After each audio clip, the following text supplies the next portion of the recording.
You are under arrest Montu. কেন sir? রাস্তাঘাটে অসংলগ্ন গান, অসভ্যের মতো নাচানাচি, সব থেকে বড় কথা হলো গানের কথাবার্তা সব দেশ বিরোধী। চলো থানায় চলো, কিছুদিন জেলে গারদে থাকলে দম বন্ধ হয়ে যাবে। আমি আপনার ওই থানার গারদে বন্দি থাকলে আমার দম বন্ধ হয়ে যাবে?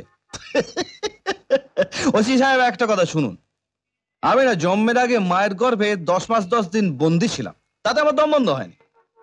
তারপর জন্মের পর বাবা মায়ের কোলে আমি মুখ গুজেছিলাম, তাও আমার দম বন্ধ হয়নি। তারপর স্কুল, কলেজ, অফিস, কোথাও আমার দম বন্ধ হয়নি। আর সবচেয়ে বড় কথা কি হলো জানেন স্যার?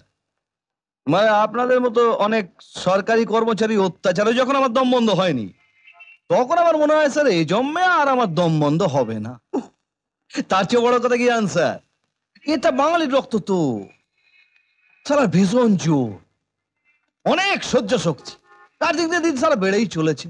আরে সবে মুখ দেখছিস কেন? স্যার বলছেন থানায় যেতে, যাবি না? চলুন স্যার, তুই বাড়ি যা তো, চলুন স্যার চলুন।